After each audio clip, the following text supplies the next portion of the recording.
இங்கே ஹீரோவோட காட்டு பங்களாக்கு வந்திருந்தப்ப அவளுக்கு சின்ன வயசுல சிவப்பு கலர் ட்ரெஸ் போட்ட பொண்ணோட ஞாபகம் ஒன்று வந்து போகுது. அவளை மாதிரியே பேச ஆரம்பிச்சதுல அவன் நான் என்னை கொண்டுட்டாங்கன்னு சொல்லி மயக்கம் போட்டு கீழே விழுந்துறா. ஹீரோவும் ஃபீல் பண்ணிக்கிட்டு இருக்கான். ஹீரோட அத்தை பசங்க வீட்டு மாடியில் நின்று வீடியோ எடுத்துக்கிட்டு இருக்காங்க. இந்த வீட்டில் ஏதோ மர்மம் இருக்கு, யாரும் செத்து போயிருக்காங்கன்னு சொல்லி. ஹீரோட அம்மா அங்கே வந்துட்டு திட்டுறாங்க, இந்த மாதிரி வீடியோலாம் எடுத்தீங்கன்னா நம்ம குடும்ப பேர் தான் கெட்ட பேர் ஆயிடும், வெளில போங்கன்னு சொல்லி. ஹீரோயினோட அத்தை வேலைக்காரங்க கூட சேர்ந்து பூஜை சாமான்லாம் எடுத்துக்கிட்டு இருக்காங்க. அப்போ ஹீரோயின் அங்கே வந்து வேலைக்காரனோட கையை பிடிச்சி இந்த காயம் ஆறலையான்னு கேட்குறா. எப்படி விழுந்தீங்கன்னு கேட்டா சைக்கிள்லேருந்து கீழே விழுந்துட்டேன்னு அவன் சொல்கிறான். சே பொய் சொல்லாதீங்க, நாங்கள் தானே உன்னோட கையை கடிச்சேன் அப்படின்னு சொன்ன உடனே எல்லாரும் ஷாக் ஆகுறாங்க. அப்போ தான் ஹீரோட அத்தைக்கு ஞாபகம் வருது, சின்ன வயசில் ஒரு நாள் இவங்கெல்லாம் பிக்னிக்கில் இருக்கும் போது இந்த வீட்டு வேலைக்காரன் கையில் அடிபட்டுச்சுன்னு வந்திருப்பான். என்னன்னு கேட்டால் சைக்கிள்லேருந்து கீழே விழுந்துட்டேன்னு பொய் சொல்லியிருந்திருப்பான் போல இருக்கு. இதை கேட்ட உடனே இவன் தான் ஏதோ பண்ணியிருக்கான்னு அவங்க ஹஸ்பண்டுக்கும் ஃபோனை போட்டு சின்ன வயசுல உங்க மேனேஜரோட பொண்ணு காணாம போனால சந்தேகமா இருக்கு, இந்த வேலைக்காரன் தான் ஏதோ பண்ணிருப்பானோன்னு சொல்லி.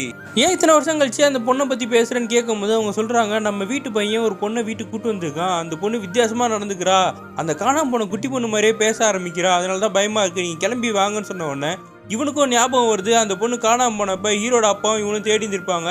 போலீஸ்ல கம்ப்ளைண்ட் கொடுக்கலான்னு சொல்லும் போது இவன் வேணாம், நம்ம குடும்ப பேர் கெட்ட பேர் ஆயிருன்னு சொல்லி இருந்திருப்பான். அதனால இவனும் கிளம்பி வீட்டுக்கு வரதுக்கு பிளான் பண்றான்.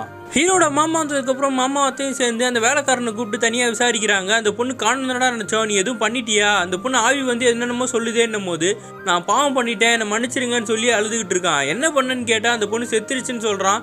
என்ன பண்ண, நீ தான் கொலை பண்ணியான்னு கேட்டதுக்கு நான் கொலைலாம் பண்ணல, என்னோட முதலாளிக்கு நான் துரோகம் பண்ண மாட்டேன்னு சொல்லிட்டு அங்கேருந்து போயிடுறான்.